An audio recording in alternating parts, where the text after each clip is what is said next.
Haleluya, Shalom.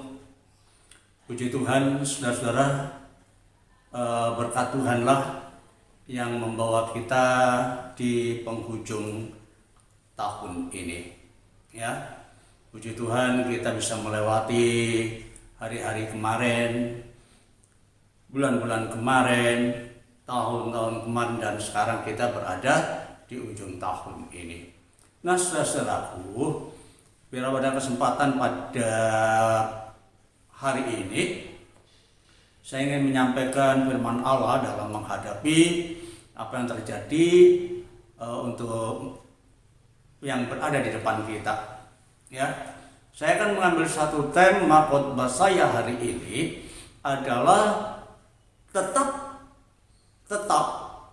berserah kepada Tuhan. Tetap berserah kepada Tuhan. Haleluya. Nah, saudaraku, kita baca dulu ayatnya ya untuk kita mengawali renungan firman Allah pada kesempatan hari ini. Terambil dari 2 Timotius pasalnya yang ketiga, ayatnya yang pertama.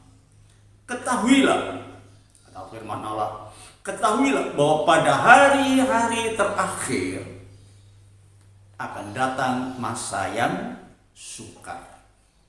Hari-hari terakhir akan datang masa yang sukar, masa yang sulit, masa yang tidak menyenangkan. Nah, ternyata saudaraku, memang kita alami sekarang ini ya, kesulitan-kesulitan terjadi bukan saja karena masalah ekonomi, bukan saja masalah ya kondisi-kondisi situasi sekarang ini ya.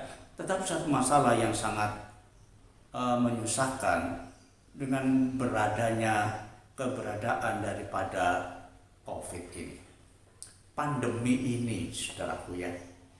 Sehingga kemudian itu menyusahkan banyak orang, menyusahkan semua manusia ya, yang tadinya bisa berakrab begitu rupa, bertemu, berjabat tangan, sekarang harus seperti orang asing.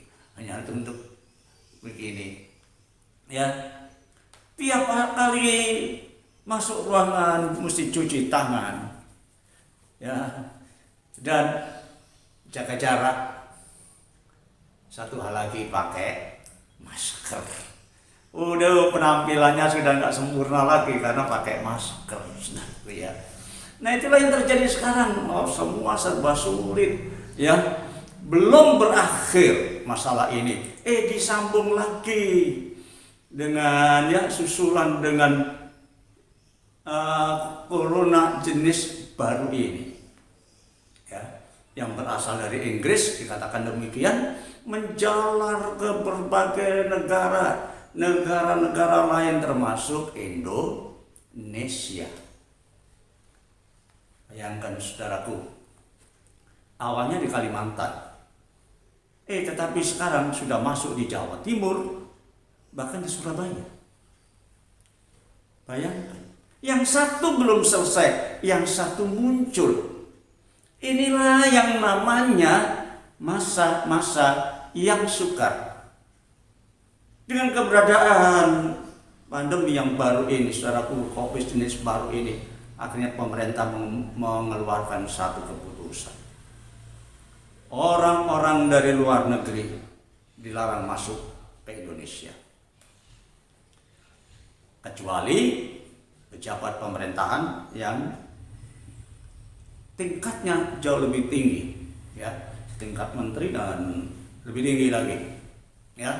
Tapi dengan persyaratan, ketika mereka masuk ke Indonesia harus menunjukkan surat dokter, kemudian dites ya, di swab. Kalau diketemukan negatif, masih harus dikarantina selama 5 hari di sebuah tempat yang disediakan. Setelah itu dites lagi, baru mereka boleh melanjutkan. Itu orang yang dari luar negeri ya, bangsa-bangsa di luar negara. Nah, orang Indonesia sendiri yang dari luar negeri mau masuk, mau pulang ke Indonesia, diperlakukan sama. Harus ada surat pernyataan negatif sampai di Indonesia di swab. Setelah itu kalau negatif baru menjalani karantina selama 5 hari. Kalau hasilnya negatif, maka dia boleh melanjutkan pulang bertemu dengan keluarga. Haleluya. Nah, saudaraku, tadi ayat mengatakan bahwa hari-hari terakhir akan datang masa yang sukar. Kapan sih hari terakhir itu? Hari terakhir ini berarti hari yang sudah berakhir semua yang ada di dunia ini. Segala keberadaan di dunia ini akan berakhir. Kapan itu sebenarnya terjadinya yang dikatakan sebagai hari-hari terakhir? Saudaraku, hari-hari terakhir itu diawali ketika Tuhan Yesus datang ke dalam dunia ini. Haleluya. Di dalam surat Ibrani pasal 1 dan 2, di situ dikatakan, setelah pada zaman dahulu, zaman dulu sebelum Tuhan Yesus lahir, Allah berulang kali di dalam berbagai cara berbicara kepada nenek moyang kita dengan perantaraan nabi-nabi. Pada zaman dulu Allah berfirman melalui para nabi. Tetapi ayat 2 mengatakan, maka pada zaman akhir ini Ia telah berbicara kepada kita dengan perantaraan anaknya, yaitu Yesus Kristus, yang telah ditetapkan sebagai orang yang berhak menerima segala yang ada. Oleh Dia, Allah menjadikan alam semesta. Jadi ketika Yesus datang ke dalam dunia, itulah awal dari hari terakhir. Yang dikatakan kemudian Yesus akan datang lagi, dan sekarang sudah sejak Yesus lahir sudah 2000 tahun lebih, saudaraku. Jadi sekarang ini kita berada dalam posisi akhirnya zaman. Dan Alkitab mengatakan itu ditandai dengan kesusahan, dengan penderitaan. Itu hanya baru salah satu. Belum terjadi kabar-kabar yang buruk, peperangan di sana, peperangan di sini. Ini baru salah satu saja. Satu tanda bahwa kedatangan Tuhan sudah tidak lama lagi. Itulah dengan masa-masa yang sukar. Dengan segala penyakit yang ada. Yang ini belum terselesaikan, muncul lagi yang satu ditambah. Sekarang malah terjadi yang namanya pengetatan, saudaraku yang keluar kota dilarang, dibatasi, jam aktivitas mereka dibatasi. Kita berada masa yang sulit, sudah tidak bisa dipungkiri lagi. Mungkin kedepannya akan jauh lebih sulit lagi, kita juga nggak tahu. Tetapi marilah kita harus menguasai diri di dalam kesulitan, di dalam kesusahan yang sekarang terjadi di dunia ini. Nah, saudaraku, bagaimana caranya kita menghadapi kesulitan yang ada ini? Segala upaya sudah diusahakan untuk mengatasi pandemi ini. Tetapi ternyata justru yang satu belum selesai, yang lain muncul. Nah, kita sebagai orang percaya, bagaimana juga kita tidak luput dari masalah ini, dan kita senasib sepenanggungan. Tapi bagaimana anjuran firman Allah untuk kita mengatasi apa yang terjadi di masa-masa sulit ini? Hanya satu saja, saudara. Dengan cara hidup di dalam ketenangan. Tenang. Masalah bisa datang, persoalan bisa terjadi. Tetapi satu saja Tuhan katakan, tenang.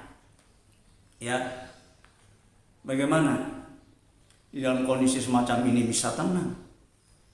Bukan kita tidak peduli keadaan sekeliling kita, saudara. Kita juga ikut prihatin.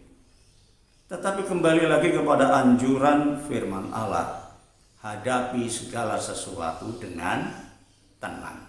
Tenang. Benar saudara, orang pasti panik. Ya, pasti panik. Saya keluar, selalu dilarang istri. Nggak usah keluar. Nggak salah, memang panik, semua panik. Ya, tetapi kembali kepada firman Allah, saudaraku, kita harus atasi masalah yang terjadi ini dengan sikap kita. Ya, memang kepanikan itu bisa terjadi, tetapi orang percaya Alkitab katakan, jadilah tenang, saudaraku. Ya, haleluya. Karena ketenangan itu memiliki dampak, memiliki manfaat yang besar. Ya, itu firman Allah katakan demikian. Mari kita baca Pengkhotbah pasal 4 ayatnya yang ke-6.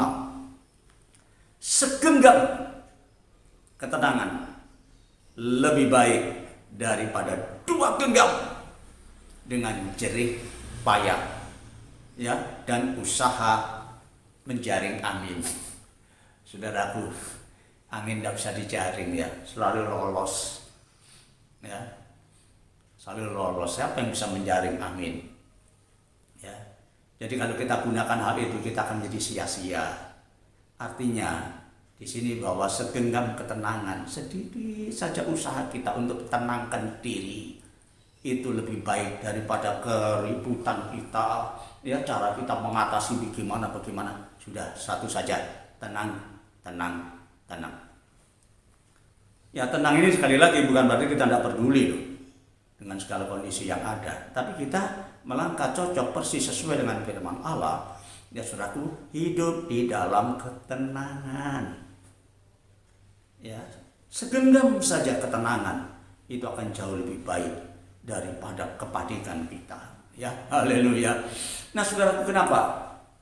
Kalau kita hidup di dalam ketenangan, pasti bukan tanpa tujuan. Kalau Tuhan inginkan kita, firman Allah katakan kita harus tenang, bukan berarti tidak ada tujuannya.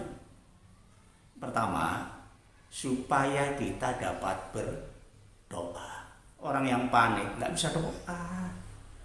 Ya, doanya hanya sekilas-sekilas saja.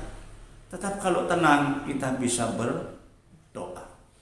Nah, 1 Petrus pasal 4 ayat 7 dikatakan di situ, kesudahan segala sesuatu sudah dekat. Dunia ini akan habis.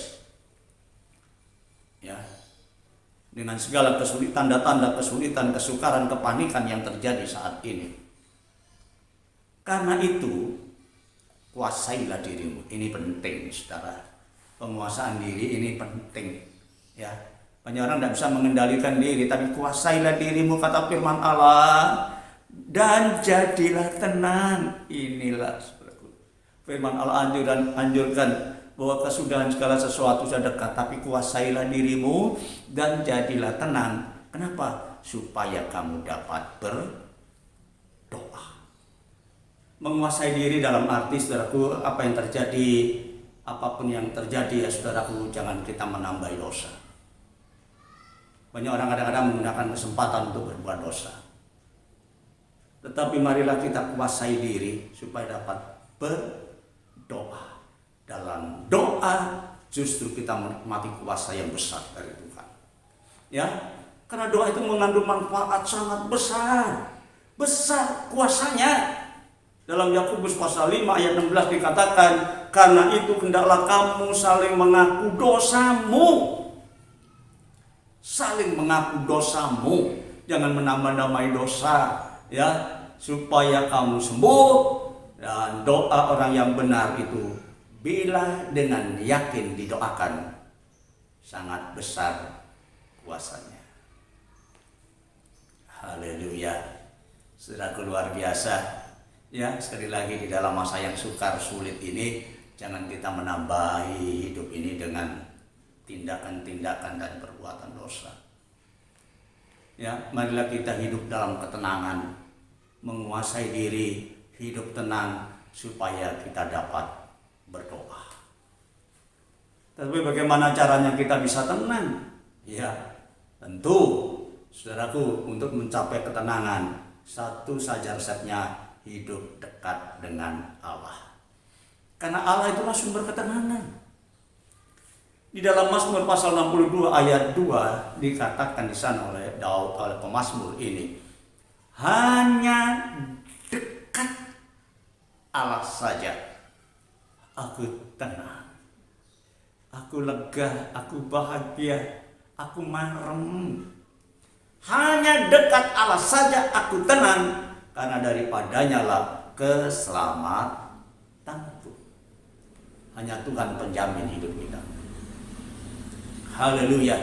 Nah, saudaraku, arti dekat pada Allah itu adalah hidup yang mau diarahkan, dipimpin, digembalakan oleh Tuhan. Ya. Dekat dengan Allah, tidak hanya dekat terus diam begitu saja sebagai penonton dan lain sebagainya, tidak. Tapi dekat dengan Allah itu adalah hidup yang mau diarahkan, mau dipimpin, mau dituntun oleh Allah. Maka kita akan menikmati ketenangan yang sejati.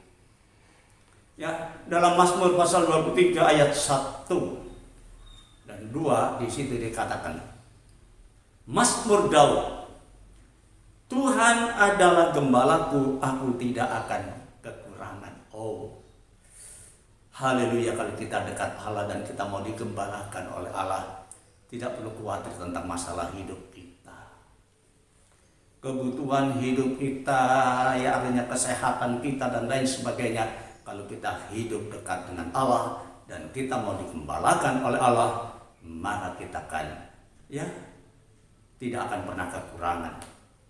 Dan satu hal lagi, Ia membaringkan aku di padang yang berumput hijau, bukan rumput kering. Rumput hijau. Rumput itu adalah makanan bagi domba. Nah, kalau domba itu dibaringkan di atas rumput yang hijau, apakah dia takut kekurangan makan? Oh, tidak, saudara, ya. Dibaringkan, bayangkan kata dibaringkan itu sangat luar biasa, saudaraku. Kalau saudara lihat seorang ibu membaringkan anaknya, ya, terus dia begini, cucu nak, ayo tidur nak, dilempar.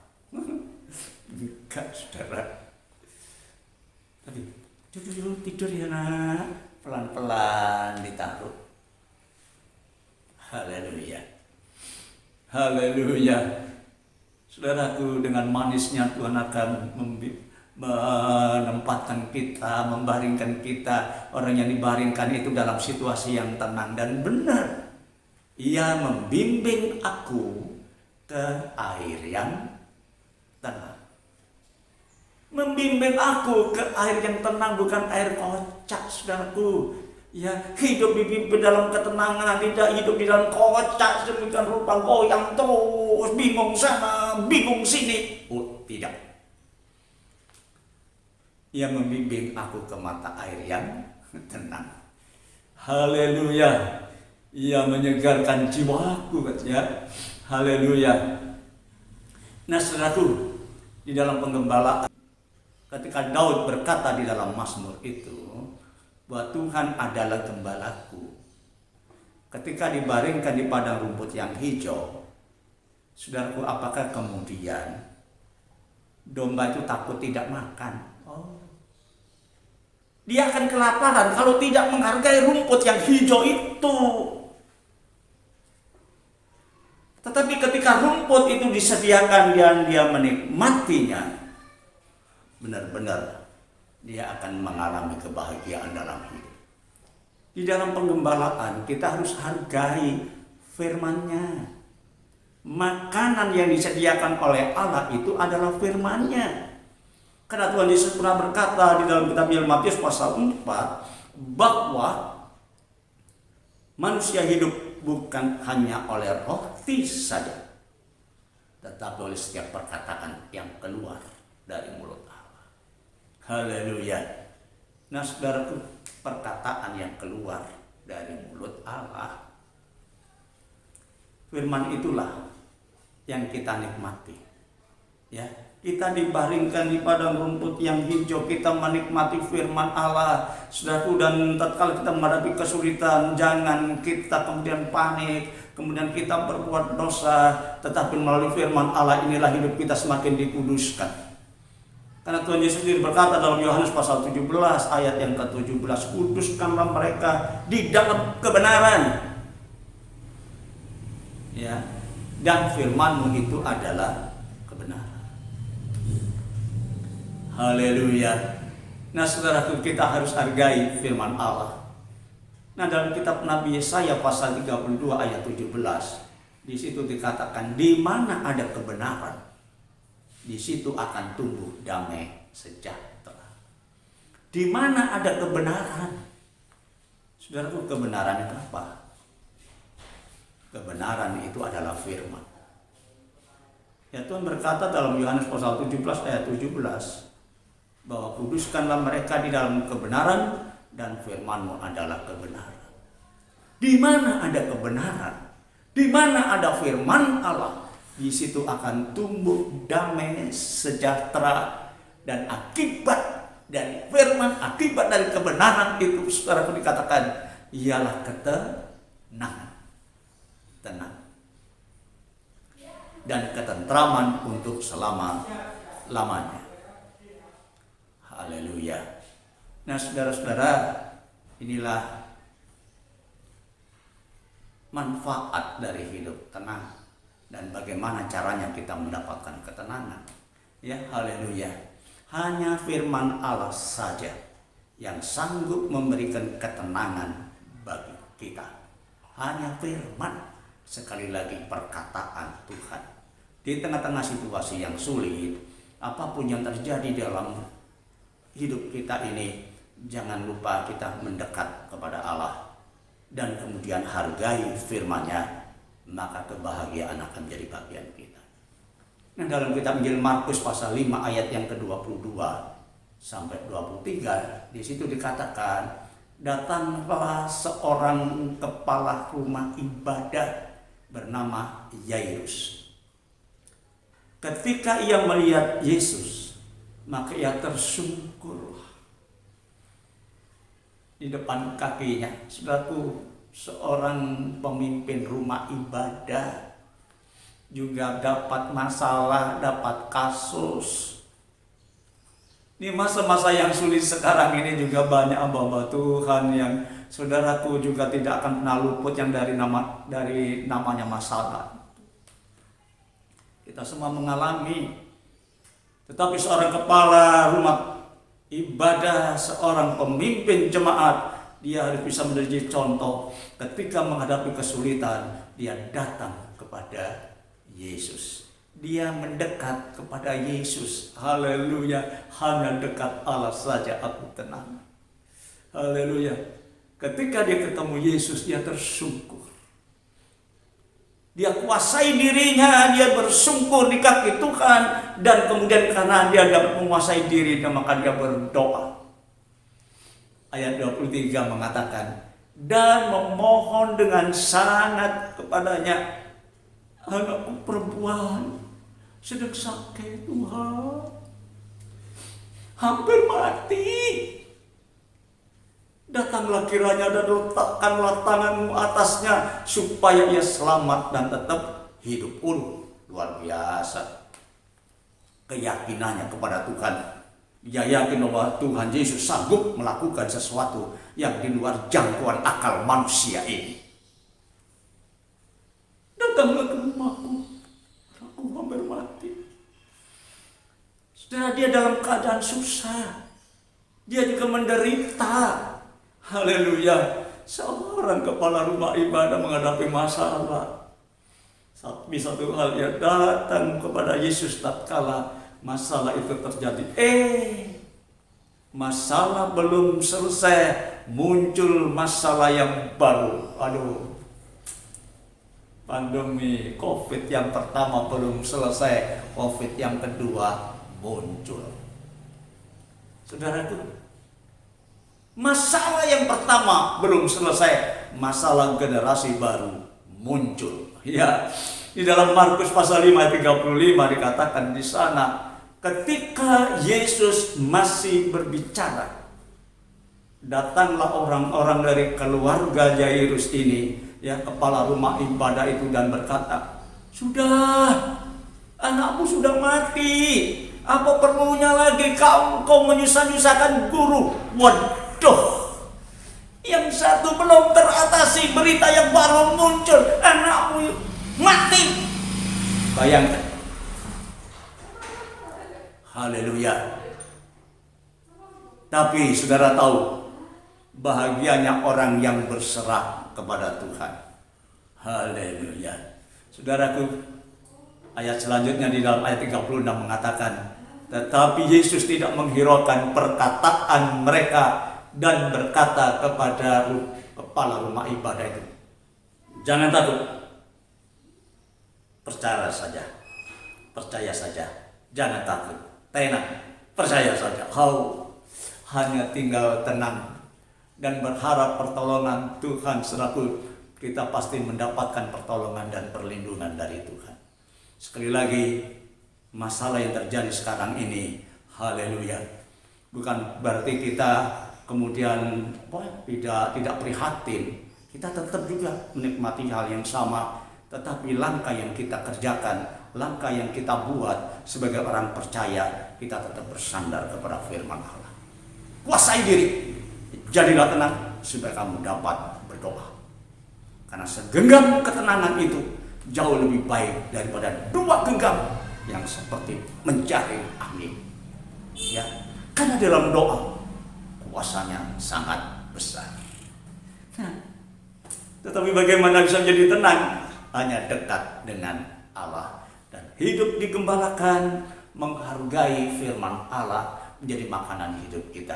Saya yakin masalah yang datang pasti terselesaikan di dalam berkat dan anugerah Tuhan. Amin. Haleluya. Tuhan memberkati.